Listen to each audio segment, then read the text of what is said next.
Yep. Do you want to kick off?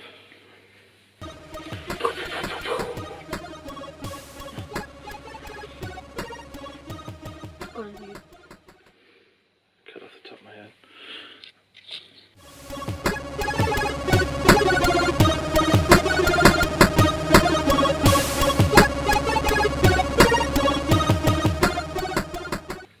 Hey, so we've just come back from Germany. Sunny Germany, yeah. Very sunny indeed. And we just thought we'd do a little video of what went down there. Obviously, I'm assuming you've all seen the video of the video of Oh, Germany. I forgot about that. Yeah. So that video we put up of just as the sort of travelogue side of it. But we wanted to do a video, specifically a quick video about the pickups we had, because we've said this before, but when you're on the continent with Paris and France and Germany, I don't know if it's because of the expectation and stuff, but they're always slightly more expensive and it's harder to find like cool deals. But we managed to find some things we're quite happy with when we're and over I suppose there's not much of a retro scene doesn't seem like there unless we missed.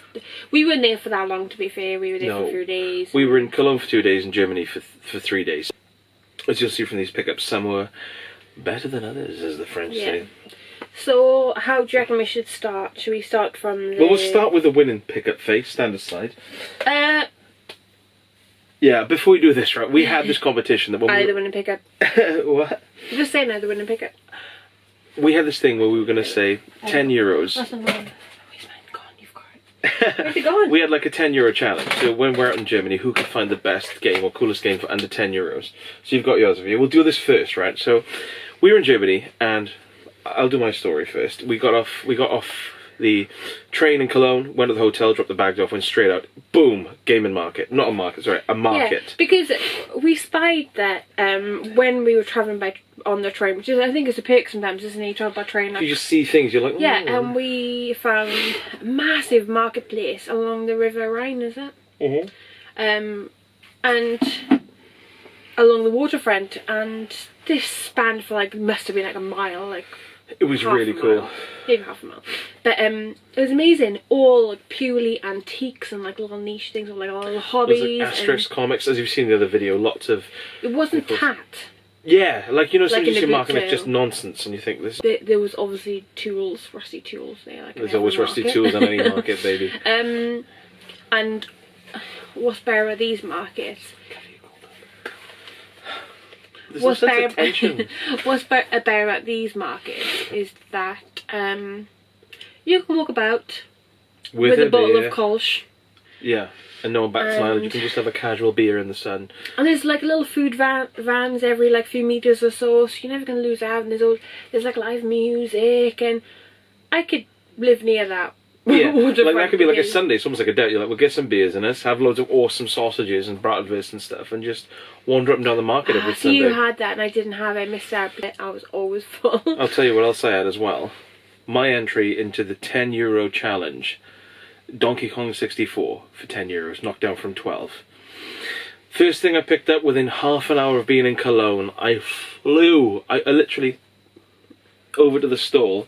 €12, and I said, would you take 10? Yeah, and it's pristine. Not in a box, admittedly, but again, we haven't got... You needed about 6 carts on the stall, wasn't it? And yeah, he was barely Kingdom of Carts. Because we were like, oh, should we like Tuckaborough, or should we... Not Tuckaborough, but like to the Salah, because you know... And it's quite difficult, because you're in Germany, we don't speak German, blah, blah. None of them are pretty... But what was interesting was he had like international, whatever it's called, ISS soccer, and he had like all the typical Mario games, all for like... There it is. All for like €10 or like 10 to €15. But I thought, well, we've got them all, and we aren't resellers. We don't buy stuff to sell. No. Like, so you know, someone else can pick those up and have a good time. We wanted Donkey Kong 64, so that's my entry into the €10 challenge, by the way. Yeah, and it's really cool because they were quite laid back one night, and which is why I was saying a minute ago. And sorry, I've got a cold. Now I have for some reason. Oh, yes, this room. I think it's hay fever as well, isn't it? Maybe. I don't know, all the dust off the games, we don't clearly dust it. To be honest, since we've moved in January, I haven't dusted any game at all. And yet you're showing off about it. Sorry. It didn't happen. Thank you. So, well done, and I was... It's a big moment. Quite, not gutted, but if you saw the video of us in Germany... Faye's extremely competitive, so the moment I said, okay, it's a €10 challenge, she was woof. And the fact that I was like, right, that's my entry, you were like, okay, it's on. It's on. Yeah, exactly. Well, no, exactly. You're playing a brutal game here. Brutal. A brutal. Cutting forward a little bit here to get the challenge out of the way, but we went to this place called Retrospiel, run by an awesome guy called Chris, we probably will do a video just on that meeting, because we were there for like 2.5 hours chatting to Chris. It was awesome. And Faye picked up this game. I get drawn to the artwork. I feel like on these kind of games, No, I have no appreciation of the visual arts. Like, if something looks funny, I'll be drawn to it. But you really like a good hand-drawn cover, or like you really appreciate that sort of side of things. But and if it's really arty, or if it's like quite funny, like especially on like Atari or like Mega Drive, NES, you look at the covers and it's not the game. They are not representative of the in-game footage. It looks gorgeous, but that's not what you're going to play. That's a watercolour painting, that is.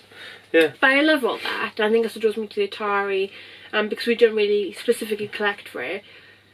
And I quite enjoy picking up little games for it. That when we were in Germany, especially with the German titles, I thought, I'm going to kind of expand on a Atari collection here. So the very first one I picked up was this one, Robin Hood, which I thought was quite cool. So I was flicking through the Atari ones, put it to the side, because I know you're a fan of Robin Hood. That's your favourite Disney film. That's my favourite Disney film, yeah, Robin Hood. And I thought that could be my, like, almost like a gift slash, and we didn't do, like, Easter for each other this year, so that would be my gift. No. I've never seen it read online. Or we kind of learned that the key when we go away to sort of other European countries is to look for the exclusives for that country, like, as you'll see later on. But these were, the fact the translations are so literal as well, so not even literal, just weird. Make it almost. And, which is what drew me to these. So I picked up Schussel, der Polizeischreck. Schussel der Polizeischreck? Oh yeah. Okay. So we picked up this.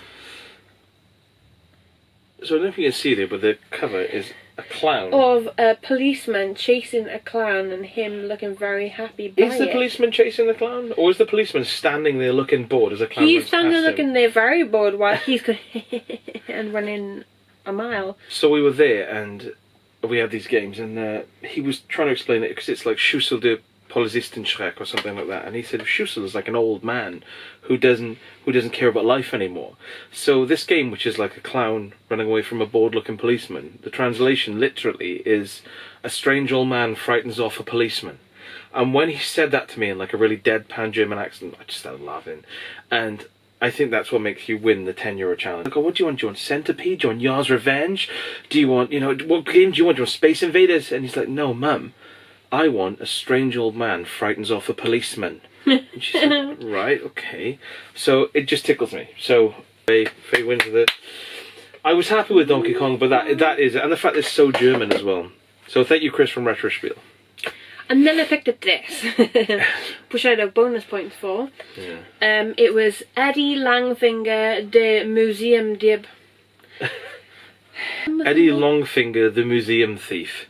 Longfinger, just the one. Also at the market where I picked up Donkey Kong 64, I picked up Super Ferrari, which is, I think it's the German version of the game Enduro on the Atari. I've never heard of Enduro. Like I said, I'm not a big Atari man, so but I just saw Super Ferrari, knocked the guy down from €8 to €6, and I was happy with that. So groovy. And then we went to in Retrospiel again. We picked up Die Maus, which is a German. Oh yeah. A German show which apparently ran for 20 years, and it was interesting because Chris from Retrospiel told us that it's interesting because it's the film, the sort of TV show that Die Maus is based on, the game is based on, is very much a children's sort of educational show, but then sorry the game is like a really complex puzzle game that kids really wouldn't appreciate. Haven't played this yet. Again, Game Boy is more your jam, so. About Crash Dummies on the Mega Drive.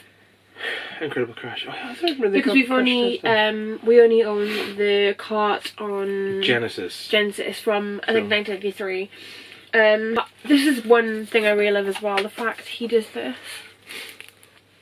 Yeah. And Christopher Ratchesby puts it in like a nice little... Everything's individually wrapped. It's pristine. He told us the story about how he doesn't take CD games unless if they're even slightly scratched because he wants everything to be pristine. And then we picked up Kickoff 3 European Challenge, which is on your behalf. Yeah, just one we haven't got. It was a really good price, so we just thought, well, we'll pick it up just because we are trying to get a full PAL collection. Battle Clash. Yeah, which I don't know if he's watching this, but Graham Mason is a big fan of this game, and I played it briefly to see if it worked, and it did look quite cool. It's like a top-down sort of sci-fi sort of RPG, and it did look quite cool. It looked very one of those games you sort of inch away for. The combat's quite tactical, but it did look really cool. The music was quite booming as well, which is nice. Yeah, so that's all our Ratchesby pickups. And then another thing we picked up from was so we went to. On the way to Retrospiel, there was this place, and it was kind of like HMV, like a HMV, that's entertainment sort of thing. And when we were down there, it was sort of, we went in there, and there was like a retro section, which is odd. Virtual Pinball on the Mega Drive. Again, we don't have that at all, do we? No. So, and cartridge and manual, brilliant. Yeah, really good quality. So that was a nice one. And we love pinball games at the moment. Okay, so a bit of a sojourn here.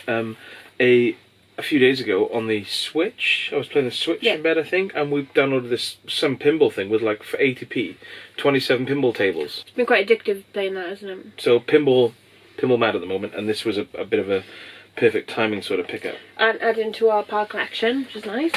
And then to end, so while Faye was doing that, I kind of didn't see anything I fancied in the sort of more retro section, so I hurtled towards one of my other things is like PS3 Steelbooks. I don't know if this is a German exclusive thing, but it's pristine. It's Fear 3, which is good because it's local co-op on the PS3, and I thought it was a bit of a mistake but when I was there, but because I don't know if you can see it, it's got The Exorcist in there as a bonus DVD. But apparently, I looked online, and they did do a steelbook of this with artwork and stuff, but I think the one that comes bundled with The Exorcist was like a German-only thing. So again, nice to have, and I do love steelbooks, and I do remember enjoying this game local co-op. That's very good. And I think the last one was Tunguska. Yeah. Legend of Faith. We found a place out there called Freeman Games, and we wandered through a really, really nice They were not area. free games. They were not free. It was Freeman Games, so I thought it was like a Gordon Freeman Half-Life sort of thing. But when we were walking there, it was past all this, like, it was a really kind of gritty part of Germany, which is a really nice part of Berlin. It was all this wonderful graffiti and these really cool sort of bars and clothes shops. And when we got there, the prices were eye-watering. Like, on the video, it's when we're on the step ladder, because we were in there for like an hour and a half. I think, oh, it's expensive in here, like a gaming shop. And you think, but I'm a pro, I'll find some bargain. Nothing. Everything. But then the standard price for a Mega Drive game... €20. €19. Oh, sorry. Every single game. I picked up FIFA just to see €19. On a Commodore 64 game, €10. Get one from every shop. I especially wanted something specifically Mega Drive related, and this is Chairman because he had a lot of games today. I'd say about 15-20 games that we didn't have in our collection. I realised that some of them would be worth £100 odd, and you know the ones that Pro Protector and stuff. You know when a shop's expensive, when you ask someone how much something is and they point at your kidneys and you think, I'm not paying. And we came across this Paris Attack, which is €15. Except he didn't charge that, did he? No, I pointed at the label, which is brown, and I said, it's very brown. I was like, and as I was about to say like 10, he was like €10. But still, again, I think I had a little scoot online. It looks like a German exclusive. It's not a popular one, so it's kind of one that over here, if we seen it and it wasn't worth it, we wouldn't pick up. I think it's because we were on holiday, and you know, like you like to get a little magnet or memento of the holiday. This is our way of getting a memento. Yeah, that's a good way of putting it. Instead of getting like magnets and shot on bits and pieces and tea cloths and stuff, we pick up games. So it was almost like, well, we have to get a game here. I did look for Arx Fatalis on the Xbox. Constantly. I don't know why I'm determined to find that out there. You kept saying that every minute, like every day we were every minute. Good night, darling. No, any record shop, you were like, oh, I didn't find an Arx Fatalis. I don't know why I want it so much. That and BMX Fly, it really burns me. I don't want to just buy it online. I want to see it.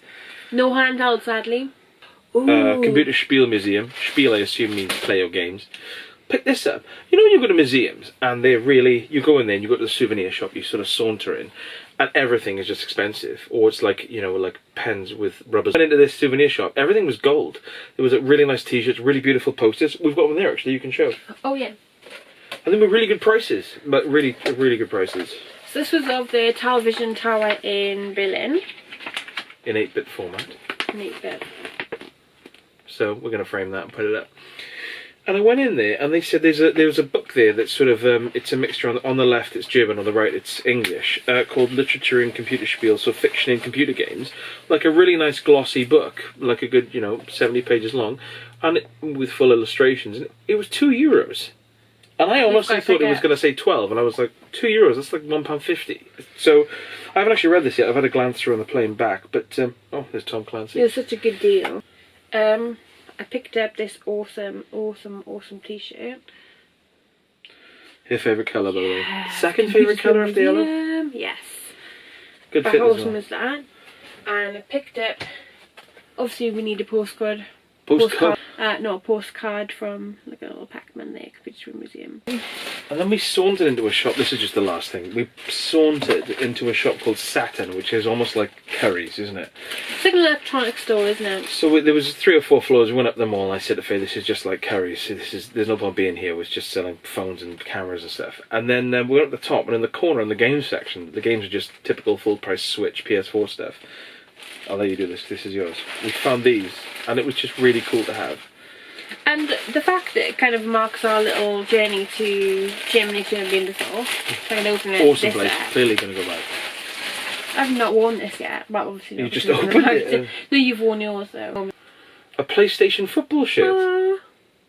I would highly recommend Retrospiel, just to go there and chat to Chris. He's very knowledgeable about the import scene, like 15 years ago, which was big in Cologne, and he had a lot of hardware and everything, and it was really pristine, really kind of proud, well laid out shop. And Game Over was actually shut when we got this. It was Game Over. Yeah, so that could be perfect, and we didn't get to go there. Yeah. But we did go about 6 in the evening, and they sort of shut it at 8 or something. And I think it was just shut, or renovations, or bank holiday. Yeah, but admittedly, even when the shutters were down, it had like a Zelda mural on it, and that was really cool. I think Faye won the challenge with Schussel de Polizisten Schreck, and Donkey Kong 64 is a close second. But basically, Germany's cool, and Cologne is good for games, especially Retrospiel. Berlin, the Retrospiel Museum is, like you say, is a keen visit. Yeah, you have to go there as well. There's so much fun that lies in that museum. We need to go on holiday again soon now. Yeah. See you in Blackpool. Other big. Yes. Let's not forget Blackpool. You're alright. There's someone behind you with strings on your eyebrows pulling them.